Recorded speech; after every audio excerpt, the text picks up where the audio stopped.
Bom dia a todos, que Jesus nos ampare e nos abençoe. Eu estou calmo, mas eu vou tirar essa coisa daqui de perto. Dar um tapa nisso aí é um problema. Nós vamos abordar nesta manhã um tema que consta do Livro dos Espíritos e, de certa forma, não obstante a sua importância, a sua atualidade, como de resto são atuais todos os conceitos e preceitos do Livro dos Espíritos, é pouco estudado.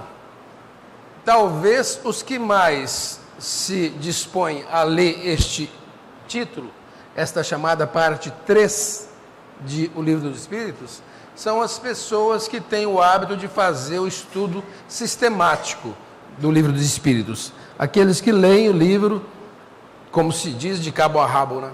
Porque as leituras eventuais, circunstanciais, geralmente são restritas aos pontos de interesse. Mas é um tema importante, sobretudo pela sua atualidade. Allan Kardec, por que não quer girar? É o do meio que eu aperto? Eu aperto aqui.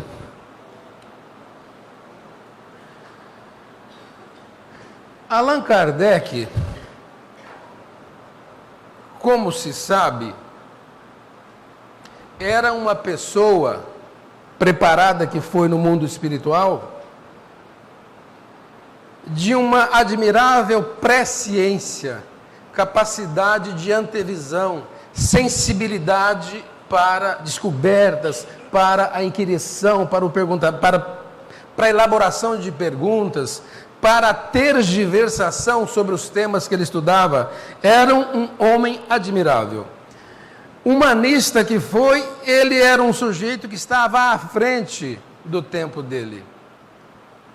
Codificador que é do Espiritismo, impressionantemente, ele conhecia a causa espírita antes mesmo de codificá-la.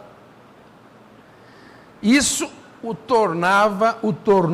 fez uma pessoa profundamente ligada, plugada àquilo que ele divulgava, ou àquilo que ele codificava, que ele didatizava, aquilo que ele reunia, o escopo que, enfim, resultou no Livro dos Espíritos.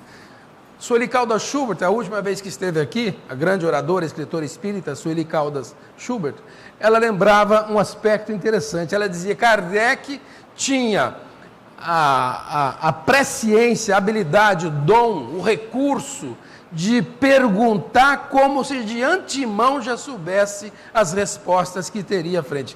Esse é o bom perguntador. Aliás, o bom educador, os bons educadores, são aqueles que têm a habilidade de exatamente perguntar, porque a pergunta motiva, incita, instiga, prepara, torna as pessoas, os ensinandos, curiosos.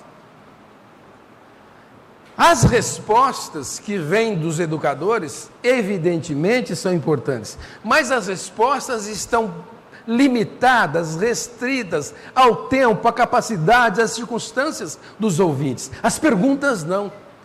As respostas mudam com os tempos, com a evolução dos seres, da civilização, das criaturas. As perguntas não.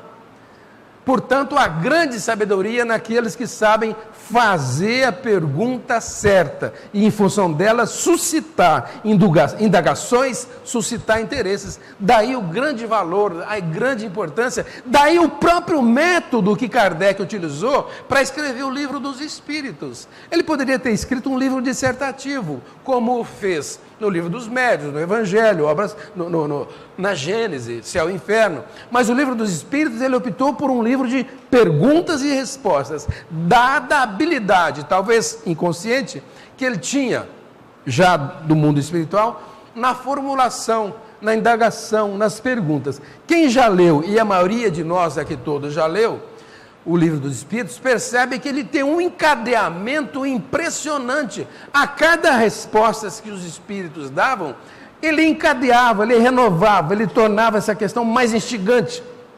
suscitando o interesse de todos nós. E de resto, Kardec foi um grande filósofo, estudou com Pestalozzi em Verdun, e este era um requisito fundamental para que tudo isso, para que todos esses atributos de Kardec tornassem o Livro dos Espíritos um livro atual, contemporâneo. E de resto, contemporâneo, o tema que a gente quer estudar, que é a chamada Lei de Liberdade. Ajuda a compreender esse caráter de atualidade, de contemporaneidade, ajuda essa impressão que o Livro dos Espíritos é um livro do nosso tempo, um livro contemporâneo, um livro atual, este aspecto aqui, que é o aspecto, que é o chamado caráter progressivo, progressista da doutrina espírita. Um caráter que torna a doutrina disposta a assimilar, a incorporar, a receber, a guardar, a tornar-se atento à evolução, ao conhecimento, ao crescimento das civilizações. Aliás, esse caráter progressivo torna o Espiritismo, ele próprio, o Espiritismo, uma doutrina do nosso tempo, disposta a assimilar, estudar, compreender, analisar todos os aspectos advindos da tecnologia, das ciências, da filosofia, da pedagogia. Esse caráter progressivo, portanto, juntamente com os valores e atributos, com o potencial, com a capacidade, com o preparo de Kardec, torna o Espiritismo uma doutrina do seu tempo, uma doutrina contemporânea. Em especial, os vários itens, os vários aspectos, os vários conceitos exarados lá no Livro dos Espíritos. E a maior prova disso, desta contemporaneidade, a maior prova que faz a doutrina espírita, a maior prova que faz o Espiritismo uma doutrina atual, uma das maiores provas, é esse capítulo aqui, é esse livro, é essa parte do Livro dos Espíritos. Kardec, ao escrever o Livro dos Espíritos, dividiu didaticamente em 4 partes. A terceira parte é a parte que estuda as chamadas leis morais. É absolutamente fantástico, incrível, curiosíssimo o aspecto de contemporaneidade expresso em cada uma dessas 12 leis. É de se lamentar que os nossos irmãos, amigos, companheiros, que não são espíritas e que guardem um certo preconceito, não estejam dispostos a ler, a estudar, a se interessar, ou pelo menos tomar ciência desse aspecto espírita, no tocante às grandes 12 leis que, de certo modo, regem a humanidade. Kardec esmiuçou no livro 3 do Livro dos Espíritos, cada uma delas. Nós não vamos fazer isso, até porque eu não quero passar muito do meio-dia, eu vou parar, vou fazer mais rápido. Mas nós vamos dar um tópico pequeno, uma pequena sinalização, um pequeno indício, um pequeno sinal, um pequeno aspecto, um chamamento de ideia de cada uma das 12 leis. Das 11, e vamos nos deter na Lei de Liberdade, que é uma lei que está aí, vivíssima. Bem, a primeira lei que Kardec estuda no Livro dos Espíritos, que ele a chama de lei divina ou lei natural, e às vezes ele a chama de lei de Deus. Olhem que coisa admirável, que resposta de outro mundo, bem na expressão da verdade, porque veio mesmo de outro mundo. A resposta que Kardec teve. Kardec escrevia o Livro dos Espíritos com 2 garotinhas, 2 mocinhas, há 150, agora em abril, a doutrina espírita, esse livro vai fazer 150 idade, quase a minha idade, é um livro de outro dia. E 2 mocinhas, 2 jovenzinhas, eram as intérpretes, eram as sensitivas, eram as médiuns, por meio das quais Kardec escrevia a resposta que vinha dos espíritos. Perguntava para os espíritos, por intermédio delas, elas recebiam as mensagens e ditavam para ele. Mas esta lei é admirável.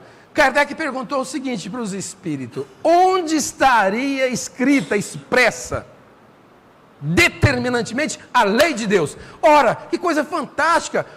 Se Deus, ou o Criador, ou a divindade, sei lá que nome que a gente dê a Deus, pusesse a sua lei em qualquer outro lugar, na filosofia, na ciência, na sabedoria, na experiência, seria um lugar muito inapropriado, porque as civilizações progridem, os seres progridem. Se essa lei de Deus estivesse escrita na Bíblia, nós estaríamos perdidos, fritos, porque a Bíblia tem 3, 4 mil, 5 mil anos, E o povo evoluiu, e as criaturas evoluíram, e os conceitos evoluíram. A psicopedagogia de hoje está um milênio à frente dos ensinamentos da educação, a ciência. E demais, por causa disso, a compreensão das pessoas, se essa lei de Deus estivesse escrita em qualquer outro lugar, estaria limitada ao tempo, elas progridem, o conhecimento fica para trás. Se essa lei estivesse em outro lugar, alguns de nós não a entenderíamos, porque não estaríamos aptos a chegar no local onde ela está, a lei de Deus. Ou então, alguns de nós passaríamos, avançaríamos, progrediríamos junto com a civilização e deixaríamos a lei para trás. Então Deus a colocou na consciência do homem. Que resposta miseravelmente bonita. Não tem argumento, não tem como refutar a ideia de que a lei moral, a lei divina, a lei de Deus, a lei natural está na nossa consciência. Daí cada um de nós age segundo a sua consciência. E conforme o espírito evolui e progride, em progredindo a consciência, progride a compreensão, a assimilação. Daí que a gente fala assim, esse fulano tem mais consciência, esse tem menos consciência, esse tem pouca consciência. Agora, afinal de contas, o que é consciência? A consciência está aqui expressa. Afinal de contas, o que é essa consciência? A lei de Deus está impressa na consciência. O que é consciência? Consciência é essa habilidade, é essa faculdade, é esse dom, essa habilidade que cada um de nós temos de julgar tudo que se passa no nosso interior. É um julgamento íntimo, um julgamento secreto, uma valoração nossa acerca das coisas que acontecem conosco e ao nosso redor. É o que me faz assimilar a ideia, isso é justo, isso é injusto, isso é bom, isso é mal. É esse preceito, é essa compreensão, é esse entendimento que se chama minha consciência. A consciência minha é a minha habilidade, é o meu dom, é a minha faculdade de julgar os meus próprios atos morais. Segundo o meu entendimento, eu os julgo. Eu assumo um determinado ato e o julgo, justo ou injusto. Ou eu faço ou eu não faço, segundo esses parâmetros íntimos, secretos, pessoais. Isso é consciência. Por isso que as pessoas costumam dizer, nossa, fulano está com a consciência pesada. Isso quer dizer o seguinte, que ele está agindo de forma hipócrita. Ele tem a consciência do justo, ele tem a consciência do bom, ele tem a consciência do bem, mas segundo os olhos de outrem, ele está agindo de forma incompatível. Então você fala, ele está de má consciência. E Deus então imprimiu. Essa é a primeira lei, são dezenas de aspectos que Kardec desenvolve e estuda em cada uma das 12 leis. Eu coloquei um aqui só porque não quero adiantar muito, não devo cansá-los muito. Uma segunda lei, entre os vários aspectos, entre os vários itens que ele estuda, que ele dialoga, que ele perquire, que ele instiga, sobre os quais ele comenta, tergiversa, é a lei de adoração. E na lei de adoração, esse capítulo, por exemplo, ele pergunta aos espíritos, é justa a adoração a Deus? E os espíritos respondem, justíssima, porque é por meio da adoração que equivale a um pensamento de busca a Deus, que as pessoas se moldam, segundo uma consciência mais perfeita, mais aperfeiçoada. Nós nos aproximamos a Deus por meio da adoração. Mas Kardec, não satisfeito, pergunta, mas e a adoração exterior? E os sinais de adoração exterior? Por exemplo, muitas casas, não é o caso nosso no Lobato, no Kardec, em geral não é o caso no centro espírita. Nós não temos fotografias. Volta e meia a gente vê num centro uma fotografia do Bezerra, uma fotografia disso, mas a gente não vê nos centros espíritas uma imagem. Não vê. Podia ter uma imagem de Jesus, uma imagem do Chico Xavier, aí começava a complicar, né? O Espiritismo não faz isso, porque essas imagens, essas adorações exteriores, têm o vício básico de, primeiro, desviar a nossa atenção, tornarem-se amuletos das nossas necessidades. A gente começa a se apoiar e pedir ao Bezerra que está ali, e ver na Bezerra a força que nós próprios teríamos. Não é bom. Mas, por exemplo, muita gente, no ardor da fé, da aflição ou da alegria, costuma ajoelhar. É uma exteriorização dessa adoração. E os espíritos responderam a Kardec, não há problema nenhum. Nenhuma dessas adorações exteriores. Não há nada equivocado. Apenas que elas devem ser feitas sem hipocrisia. A pessoa deve adorar ao seu modo, mas sem hipocrisia. Porque a verdadeira adoração, eles falam, é a do coração. Se a adoração do coração for incompatível com essa, O grande problema, como nós dizíamos, é que as pessoas costumam desviar, torna-se um atalho. Em vez de buscar o autoaperfeiçoamento, a reforma pessoal, ele começa a pedir, solicitar aos protetores, às suas imagens. É muito comum, por exemplo, a gente ver as pessoas passarem em frente às suas igrejas e dobrarem a serviço, fazer o sinal da cruz. É uma adoração exterior, não há nada de errado, desde que ela haja de forma correta, sem hipocrisia, desde que a sua conduta no dia a dia seja compatível a essa adoração exterior que ele mostra, diz o Espírito, não há problema nenhum. Nós espíritas, sabedores do vício, da natureza equivocada dos seres humanos, nós abolimos tudo isso. Embora, como eu disse, seja comum encontrar quadros aqui, quadros ali. Uma outra lei que Kardec aborda é a chamada lei do trabalho. É admirável. Parece que a gente está lendo, quando lê a lei do trabalho, um livro, um compêndio, que reúne conceitos atualíssimos acerca dos limites, restrições, deveres, responsabilidades com relação ao trabalho. Kardec pergunta sobre o limite de trabalho. Kardec fala, por exemplo, da importância e da responsabilidade que a sociedade tem de cuidar dos que não podem trabalhar, dos incapazes. Kardec fala do trabalho escravo, do abuso imposto aos subordinados, às crianças. Kardec fala do direito ao repouso na velhice. Quem lê aquilo fica com a impressão que está lendo um compêndio jurídico dos dias atuais. E é apenas um livro escrito há 150 anos. Na lei da reprodução, como eu disse, são 12 leis, ele fala, por exemplo, no celibato. Qual é o papel? Qual é a razão? O que é que motiva as pessoas, as religiões, a proibir que os seus pastores não se casem? Ele fala na indissolubilidade do casamento, na impossibilidade de dissolver o casamento, desmanchar, ele trata disso. O pensamento do Espírito é muito claro com relação a isso. O problema não está na dissolução do casamento. Antes, a dissolução do que desastre maior. Mas Kardec fala isso com muita propriedade. A reprodução dos seres vivos, muita gente que não é espírita fica aflita em vendo o globo aumentando de gente, aumentando a população, essa superpopulação, e as pessoas ficam aflitas e pensando, quando é que vem? Nós não estamos prontos ainda para ir para Marte, embora que você já esteja falando de ir para Marte. Eu me lembro quando eu era um molequinho, fazendo antigo ginásio, em meados do século passado, e a minha professora de francês, grande professora, que desencarnou aqui em Rio Preto, cujo nome empresta o nome à rua do bairro onde eu moro, por coincidência, que se chamava Odete Gossen, alguém aqui deve ter conhecido, uma grande professora. Mas eu me lembro um molequinho, candidato a ignorante, nem ignorante não era ainda, mas acho que ela soube que meus pais eram espíritas, e ela resolveu perguntar para mim na sala de aula, Eurípides, como é que Deus vai fazer? O mundo está progredindo, são milhões de pessoas, hoje nós estamos, atualmente, no ano de 2015, nós temos 7 bilhões de encarnados. Naquele tempo nós devíamos ter uns 6 bilhões, sei lá o quê, 5 bilhões. Ela falou assim, o mundo está crescendo a passos largos, o que é que Deus vai fazer com esse povo? Onde é que Deus vai pôr esse povo? E é um raciocínio tão elementar, uma resposta tão elementar, né? Como dizia Jesus, a terra é uma das moradas do mundo espiritual.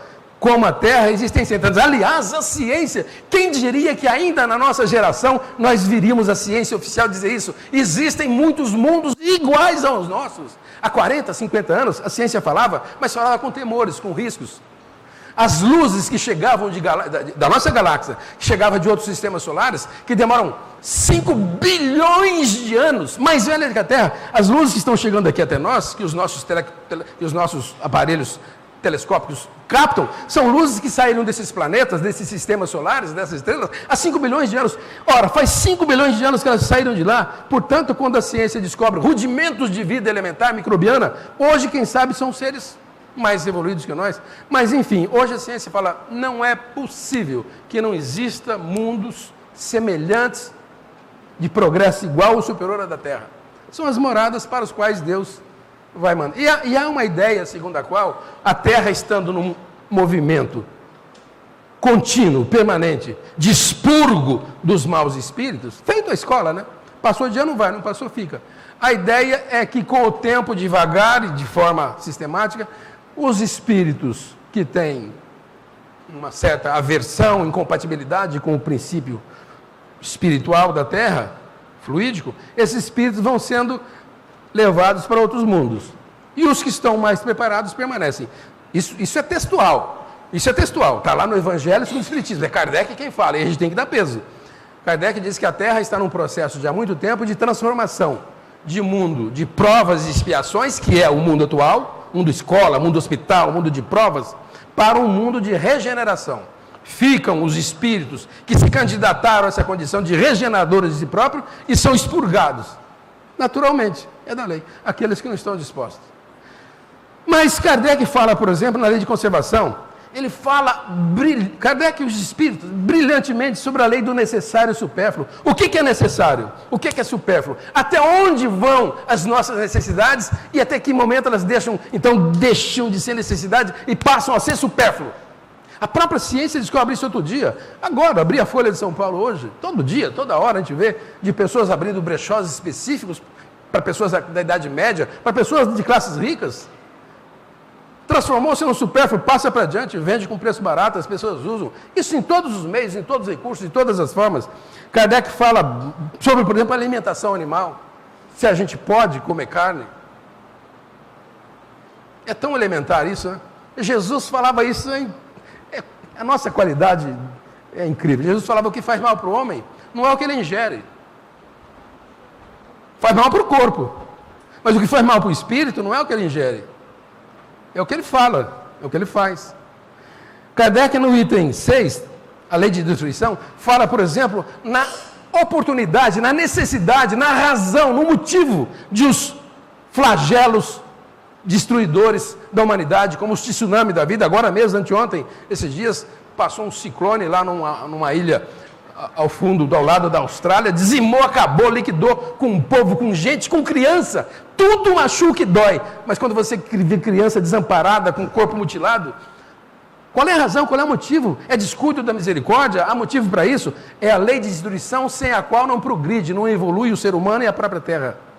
E o preço que pagam aqueles que estão aqui matriculados. Nós não estamos aqui por acaso por descuidos. Nós estamos aqui propensos a passar por essas tribulações. Ele fala longamente sobre essa lei. Lei de sociedade, ele lembra que o homem é um ser gregário, um ser que vive em sociedade e não pode viver de outro modo. Daí a inoportunidade, daí a desvalia, daí o equívoco das pessoas que buscam a vida de isolamento, o voto de silêncio. Existem algumas religiões cujos adeptos se fecham em mosteiros e se aplicam à lei do silêncio. Outro dia eu estava lendo uma, é o máximo, lei do silêncio, não pode conversar, mas pode passar o WhatsApp. Pode, celular pode. Voto do silêncio é voto do silêncio, tranca tudo. Não se fala, todos lá nesses ambientes, todas as pessoas trabalham, umas fazem os serviços das outras e simultaneamente cada uma de si, mas não se toca, não se fala, entenda-se pelos olhos, pelo gesto. Mas o WhatsApp pode. Kardec não fala sobre o WhatsApp, né, que não tinha isso, mas fala. Lei do progresso. Kardec pergunta qual é o grande impedimento, motivo fundamental que atravanca, que impede, que restringe, que limita o progresso da humanidade. Orgulho e vaidade. Não tenha dúvida. Os mais novinhos não sabem, mas a gente vai ficando velho, a gente descobre, é orgulho, inclusive nosso, claro, e vaidade. Na lei de igualdade, é impressionante a habilidade, a atualidade, a contemporaneidade com que Kardec trata da igualdade dos direitos de homem e mulher. Ele escreveu esse livro há 160 anos. Esses conceitos que ele exara no capítulo eram inconcebíveis de se dar às mulheres os direitos dos homens, que não podiam votar, que ainda hoje, em algumas sociedades, civilizações, normalmente no leste, normalmente no mundo asiático, as mulheres não podem mostrar o corpo, não podem dirigir. Outro dia, duas malucas resolveram quebrar as regras, foram dirigir e receberam chibatadas. Não podem votar, não podem dirigir, não podem mostrar o rosto. Uma maluquice ainda existe hoje. E Kardec, há 150 anos, falava dessa absurdidade. A desigualdade das condições sociais, a desigualdade das riquezas, a desigualdade perante o túmulo. E eu não me contive quando li isso aqui. Falaram, eu preciso dividir com o pessoal do Kardec essa página. Que às vezes a gente passa por ela, eu já li o livro do Espírito talvez umas 50 vezes, mas eu não lembrava aqui com tanta propriedade. Kardec, nesse livro de igualdade, nesse capítulo, chamado Lei de Igualdade, ele faz uma pergunta fundamental. De onde vem o desejo, a vontade das pessoas de perpetuar a própria memória, a própria vida, por meio de monumentos fúnebres, aqueles monumentos suntuosos, bonitos. Não há crítica. Não é crítica, é uma constatação. Até porque quando se faz isso, está se investindo dinheiro, dando emprego para as pessoas. Mas ele perguntou por quê, qual é a razão de desviar esses recursos para isso? E a resposta deles é desconcertante, né? O último do orgulho. Meu último orgulho, que era um túmulo assim, uma casa com tal, com uma capela. Mas Kardec, como um bom perguntador, falou assim, olha, mas há um problema. Em geral, quem faz os túmulos e investe em fortunas, em súmulos, em monumentos fúnebres suntuosos, são as famílias, não são os mortos. Aí Kardec responde, orgulho da família. Orgulho da família, mas só que ele vai mais longe. Ele fala assim, orgulho da família, orgulho dos parentes, desejosos de glorificarem. Dá para ler lá atrás? Não dá, né? Não dá, né? Para ler? Não dá. Orgulho dos parentes desejosos de se glorificarem a si próprios. Oh, sim, nem sempre é pelo morto que se fazem todas as demonstrações nos cemitérios, na última campa. Elas, as pessoas, os parentes, fazem por amor próprio e para o mundo observar. É uma ostentação de sua riqueza. Isso aí a gente deixa. Vamos ler essa resposta, esse item aqui. Esse item aqui é digno de pregar na nossa casa. Supões, porventura, que a lembrança de um ser querido dure menos no coração do pobre, que não lhe pode colocar sobre o túmulo senão uma singela flor? Supões que o mármore salva do esquecimento aqueles que na terra foram inúteis? Eu já avisei ele em casa, um túmulo bem vagabundinho, pelo amor de Deus, hein? Não quero ter esse constrangimento. Aliás, o túmulo do meu filho, do nosso filho, e do meu pai, a gente fez bem simplesinho. Passados 30 anos, que foi, não, também não pode ser tão descabidinho, tem que ter meio arrumadinho. Aí nós arrumamos um pedreiro, fez uma campa bonitinho, com azulejo, botou. Não mais do que isso. Eu tive um exemplo de um colega que se chamava Máximo. Mas ele detestava, porque todo mundo fazia chacota com o nome dele. É o Máximo. Todo mundo era o Máximo, era o Máximo. Falou, olha, pelo amor de Deus, eu estou cansado de escutar que eu sou Máximo, brincadeira, gozação, ironias, chacotas. Quando eu desencarnar, vocês não me escrevam com o meu nome Máximo. Era Joaquim, não sei o quê, Máximo, vocês pulam o Máximo. É Joaquim, não sei o quê. A família, tá bom. Só que a família penalizada tomou liberdade de escrever o seguinte epitáfio. Aqui repousa o corpo de João Fernandes, não sei da quanta, mas não pôs o Máximo. Que em vida foi um sujeito nobre, que fez, que pintou, que bordou, que ajudou os pobres. As pessoas passavam, nossa, foi o Máximo. Não teve jeito, não teve jeito. Perfeição moral. A mais meritória de todas as virtudes. Qual é? Ajudar os pobres, necessitados, a família, ajudar a creche, enfim, atuar física ou socialmente. Não há dúvida. A mais meritória das caridades é aquela que é feita de modo desinteressado. De repente, um pedaço de pão, ou uma ajuda, ou uma acolhida, ou uma iniciativa, desde que desinteressada. Eu tenho um exemplo rapidíssimo para contar. Minha filha entrou numa faculdade, fora de Rio Preto, e como praxe, eu sou do MEI há muitos anos, 40 anos eu lecionei na universidade, falei, bom, eu vou acompanhá-la porque esse é um momento difícil, descobri momentaneamente uma pensão, para depois pensar numa república, que é o ideal, enfim, naquela correria, fui para São Carlos, onde ela ia estudar. Curiosamente, alguns anos antes, eu dando aula na faculdade, chegou até a nossa classe, o curso de matemática, mais complicado para ele, um jovem de uma índole extraordinária, um moço espetacular, só que ele havia sofrido um acidente, falava de uma forma muito complicada, era quase incapaz de se fazer entender, e de resto arrastava as pernas, era muito difícil. Mas era de uma valentia assombrosa e quis fazer matemática, passou no concurso depois de algumas tentativas, e para assistir a aula com maior tranquilidade, lá no IBIUS a gente tem um patamar igual a esse. Os alunos, centenas de alunos sentam aqui, eu então, com a ajuda de 2 colegas, ergui a cadeira dele e punha aqui do meu lado, porque assim ele me ouvia e eu podia falar com ele. E era uma obrigação, fiz isso como faria e gostaria que fizesse com um filho meu, se eu tivesse nessas circunstâncias. Fiz isso e acho muito natural. E mais, eu dava muita atenção a ele, e ele se apegou a esse recurso, por alguma razão, talvez pela formação pessoal, familiar e o próprio espiritismo, eu entendia que era o mínimo que eu podia fazer para ele. Inclusive ele ia muito à minha sala e conversávamos, ajudávamos. O rendimento dele era muito pequeno, mas Isso não me compete. Me compete é ajudá-lo na vontade.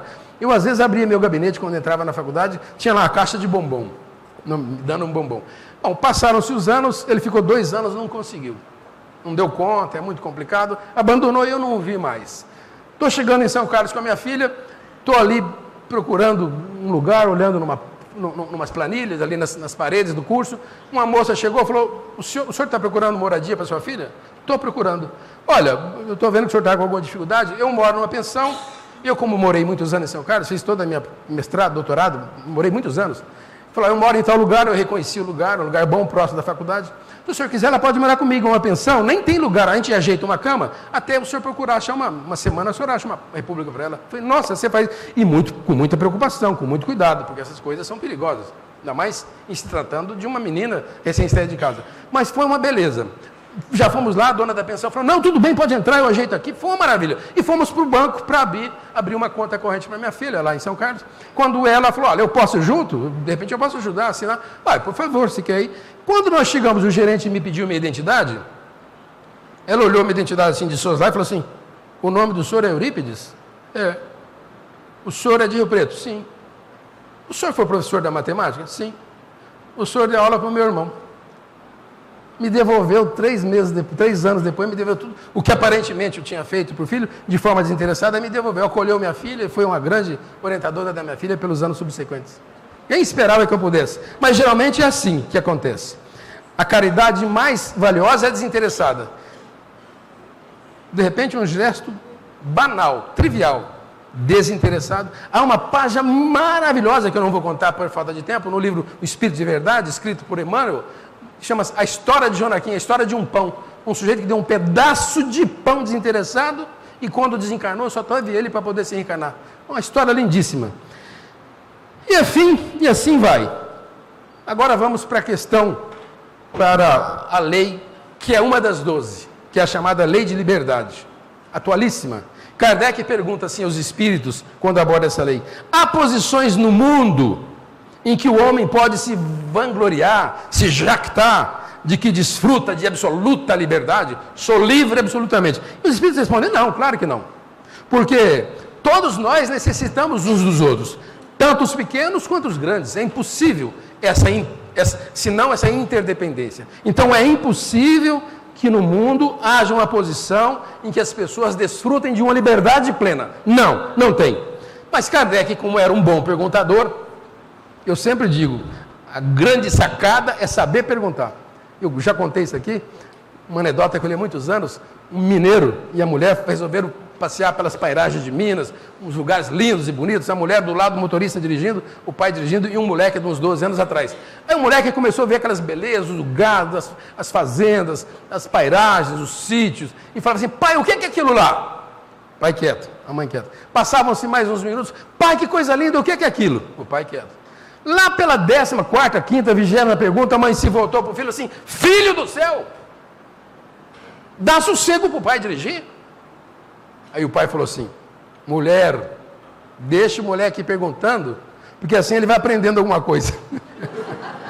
Eu não entendi a profundidade disso depois que me tornei... Aliás, na minha vida de educador, eu lecionei 40 anos, e eu descobri isso muito tarde, mas o grande segredo não é dar resposta. O grande segredo é suscitar a pergunta, é instigar a pergunta. E às vezes as pessoas aprendem, eu não tenho a menor dúvida, aprendem mais perguntando do que recebendo a resposta. É admirável. Por que é que eu estou falando mesmo isso? Ah, tá. Kardec, então, como um bom perguntador, como um bom perquiridor, falou assim para os espíritos: mas vem cá. Ele não deve ter dito vem cá, mas deve ter dito: senhores, em que condição o homem teria uma liberdade dessa natureza? Na sociedade ele não tem liberdade, que o coloque de forma absolutamente livre. Mas em se tratando dele, espírito, a criatura, o ser eu, qualquer um de nós, poderíamos desfrutar de uma liberdade absoluta? Sim, por meio do pensamento.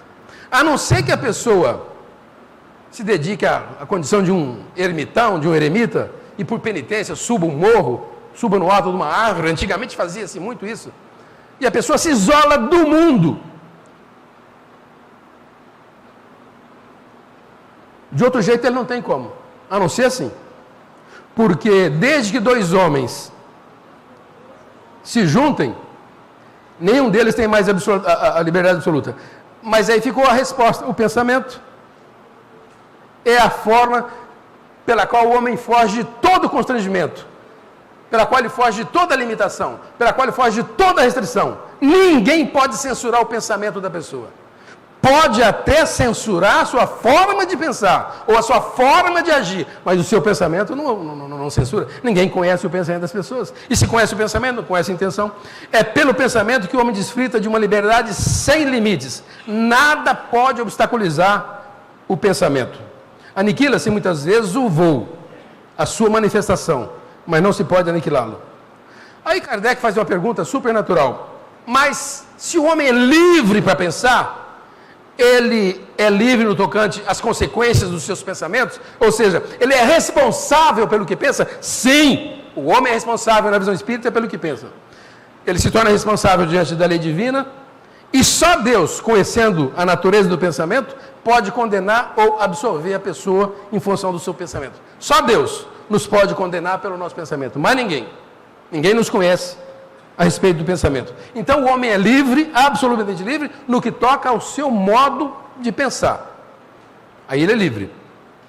E é responsável pelo que pensa. A doutrina espírita é riquíssima. O arcabouço doutrinário espírita é incansável. Há uma profusão de livros e obras, de narrativas, de encarnados e encarnados, sobre a importância do pensamento como engendrador, como usina criadora do bem e do mal. O que é o passe, senão uma materialização dos sentidos por meio do pensamento? O passe é isso. Você pensa, raciocina, pede recursos divinos, impõe as mãos, e a espiritualidade, por meio dessa vontade do seu pensamento, produz os fluidos, os eflúvios, que vão ajudar as pessoas segundo os seus méritos.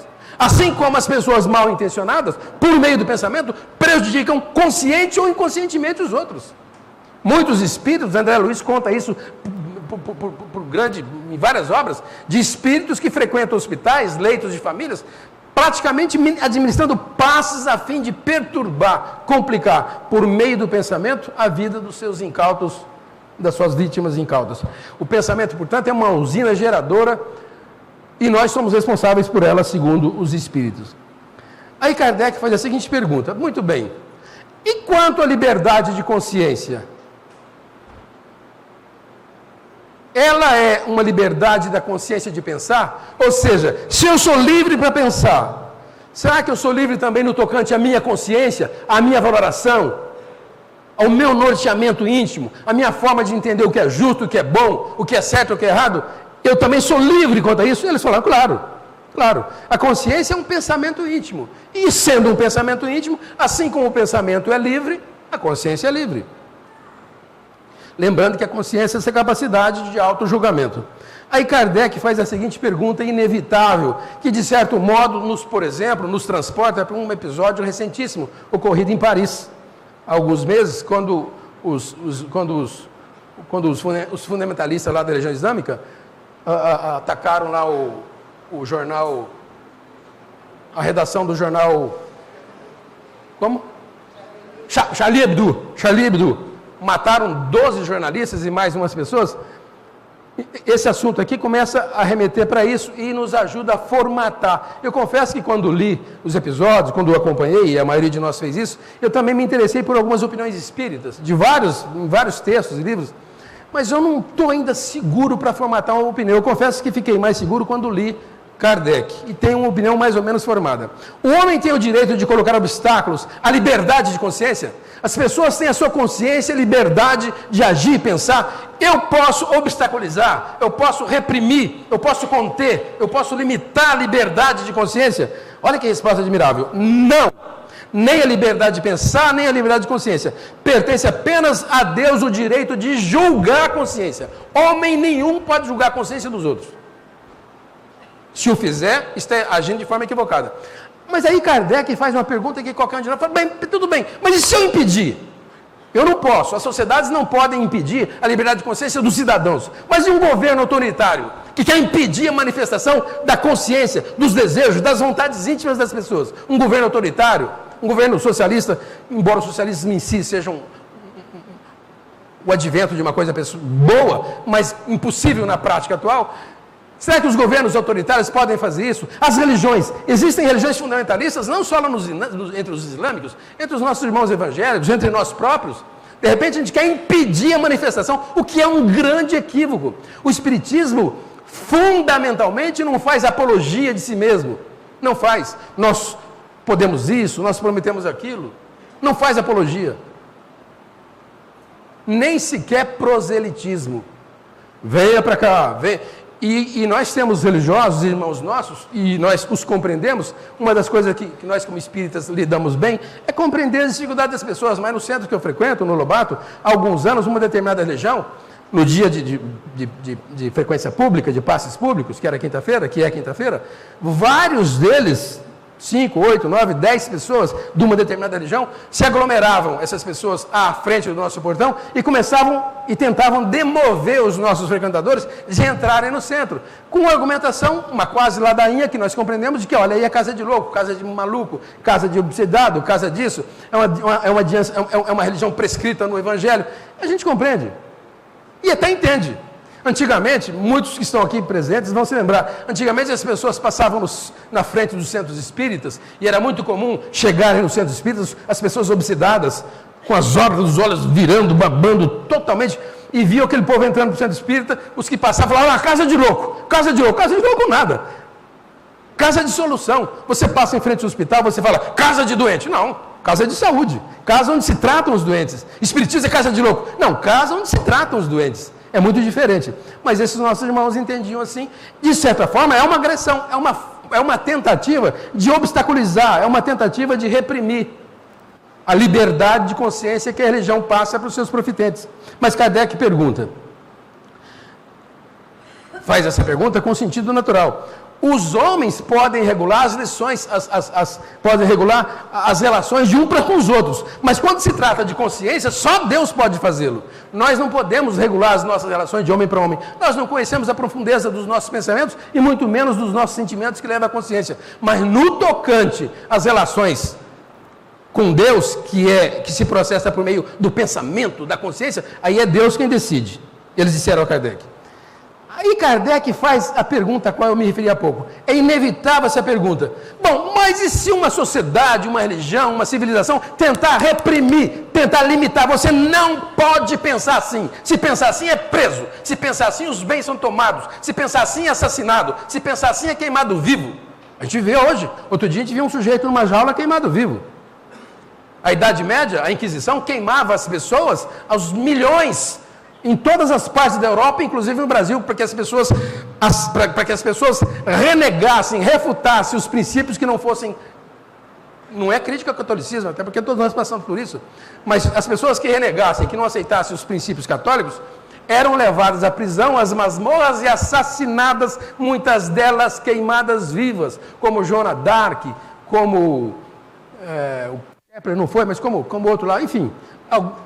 Os astrônomos foram queimados vivos porque renegavam os princípios religiosos que a igreja não aceitava. Quem não lembra da história de Galileu Galilei, o grande cérebro humano, a história da humanidade deve a esse homem, que aliás, curiosamente, Galileu Galilei desencarnou em 42, em seguida reencarnou-se, no ano de 642, reencarnou-se Isaac Newton, que é tido um homem sobre cujos ombros a história da ciência é totalmente construída, e com a morte de Isaac Newton reencarnou-se Stephen Hawking, que por sinal, aquele sujeito todo torto, todo doente, um cientista, um cosmólogo, vivíssimo ainda na Inglaterra, e que por sinal nasceu no ano que desencarnou, olha que cada maluquice, desencarnou na data que desencarnou Isaac Newton, e que tem na cadeira da Sociedade das Ciências a mesma cadeira que Isaac Newton. Não é possível. Se existir reencarnação, eu acho que existe. São as mesmas pessoas. Aliás, está passando, deve estar passando ainda. A história dele, eu li pelo menos 2 livros dele, Uma Breve História do Tempo e A Universo numa Casca de Nós. O homem é monstro. É desses espíritos que a espiritualidade fala, vai lá e dá um adiantamento na ciência. Independentemente do seu estágio, do seu caráter. Que, aliás, é um bom caráter, mas independentemente, vai lá e acode o povo, acode a civilização. Impulsione, eleve. Ele teve esse papel. Pena que o filme só aborde, e naturalmente, né? A questão mais pessoal, familiar, a vida dele com a esposa, do que propriamente as questões científicas. Ele, mocinho, passou a ser diagnosticado com aquela doença da esclerose amiótica, que progride, né, progressiva, E ele falava, o pessoal falou, você vai ter 2 anos de vida. Mas ele está hoje com 70 e está vivíssimo. Mas muitos deles foram queimados por professarem pensamentos contrários à igreja. Galileu Galilei, quem não se lembra, li muito, tem inclusive a carta, eu tenho uma cópia da carta, publicada em livro científico, que ele escreveu para a igreja, refutando, abdicando o pensamento que ele tinha. Porque segundo ele, segundo Galileu, o universo era muito distinto do que pensavam as leis, os códigos da igreja católica. Para começar, o céu era composto de centenas de bilhões de estrelas e galáxias, e a Terra era um minúsculo e desimportante planetinha que girava em torno da estrela Sol, que é uma estrela de 5ª grandeza. Então, a Terra que girava em torno do Sol, e não como se pressupunha o Sol em torno da Terra. Ele só não foi morto porque a filha o acudiu e implorou de joelhos para que ele abjurasse. Pai, pelo amor de Deus, em frente ao clero, em frente à plenária que foi feito o julgamento, ela pediu de joelhos e ele então assinou uma carta abjurando: a igreja está certa, eu estou errado. Só que num cantinho ele teria dito assim: mas que se move, se move. E foi livre. Morreu cego. Aquela praga miserável que se abateu sobre a Espanha e depois se propagou para outros países, mas só não foi queimado como outros por isso. Eu li outro dia uma anedota que fala assim: Joana d'Arc foi queimada viva, né? Queimada viva. O pessoal estava no hospital, aí uma das mães, uma das parentes da mulher que estava moribunda, botou a mão no pé dela e falou assim: nossa, o pé está frio. Aí a outra acudiu e falou assim: geralmente as pessoas quando morrem com o pé frio. Aí o molequinho que não presta falou assim: Joana d'Arc morreu com o pé quente. Tadinha, a brincadeira dessa não cabe, mas é só para dizer o quanto foi doloroso o drama dessas pessoas. Bom, mais adiante, Kardec, então, pergunta sobre isso. Qual é a consequência? É levar os homens à condição de hipócrita. Vamos pegar o exemplo de Cuba. Nossos irmãos que estão lá, por mais bem intencionado que seja o regime, é um sistema ditatorial tão intenso, tão prevalecente, que as pessoas se tornaram hipócritas. Não tem carro, a não ser aqueles Fords antigos de 52, 53, mas que desejariam ter um carro novo. Não podem comer chocolate, mas queriam ter chocolate. Não podem ter propriedade, um pedaço de terra, uma casa, mas queriam ter. Tornaram-se hipócritas. Ou agem assim de forma hipócrita ou são levados à morte. É isso que resulta. Quando os sistemas totalitários, religiosos, sociais, políticos, querem levar as pessoas à condição de restrição na sua consciência, as pessoas ou fogem, ou se matam, ou pedem expatriação para outro país, ou então se tornam hipócritas. Aquele bando de gente agindo como hipócritas. Essa é a resposta que Kardec teve. Aí Kardec faz a seguinte pergunta que está acabando: toda crença é respeitável, todas elas, mesmo as crenças notoriamente falsas, e existem muitas crenças falsas, pelo menos no tocante à vigência do raciocínio comum. As pessoas que fazem, por exemplo, sacrifício nos seus cultos religiosos, de gente, antigamente faziam sacrifício de animais, isso era um absurdo. Ainda tem religiões que fazem sacrifício de crianças. Aqui no Nordeste, no exterior, as pessoas sequestram crianças para assassiná-las em cultos religiosos. É respeitável uma crença dessa? Kardec perguntou. Ele não exemplificou, mas ele está pensando em crenças notoriamente falsas, entre elas as que trazem conceitos falsos, por exemplo, acerca da ciência. A doutrina católica, avançando, não faz muito tempo que o Papa decretou a validade dos conceitos de Charles Darwin. Darwin dizia o óbvio, falava sobre a seleção das espécies, a teoria da seleção das espécies. Muita gente refuta, a própria igreja refutava. A igreja aceita a posição de Charles Darwin, embora num misto de criação.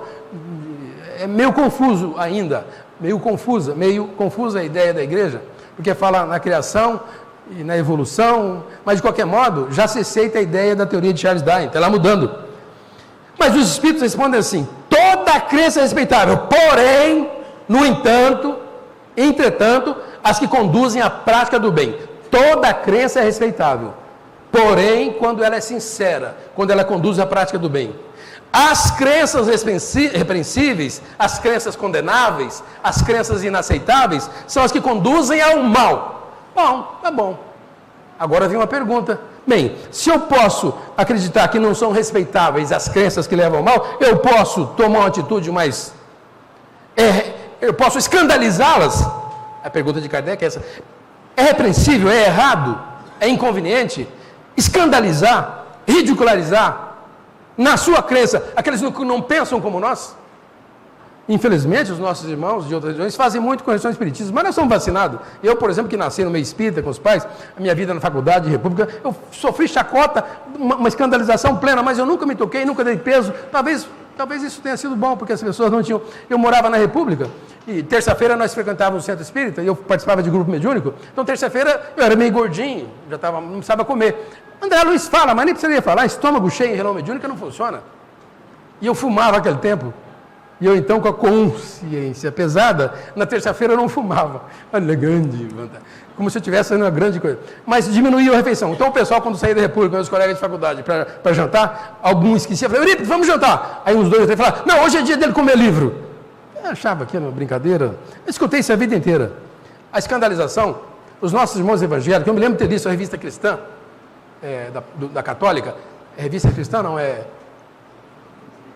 Como é que é o nome da revista cristã? Antiga. Família Cristã. Muitos anos. Eu li, ninguém me contou, não. Eu li. Foi uma pena, eu perdi a revista. Não para te tripudiar, não. Mas é um exemplo. Uma consulente escreve com um padre, chamado Padre Zezinho. Padre, eu estou muito interessado no conceito de reencarnação que eu li, que é assim, que é assado. Me explique melhor como é que funciona a ideia da reencarnação segundo o Espiritismo. Ora, o sujeito só pode ser de má fé. Ele falou assim, eu vou te explicar o que é reencarnação, segundo o Espiritismo. O sujeito numa vida torna-se ladrão de queijo, trabalha numa empresa e rouba muito queijo no transporte. Vai nascer como rato.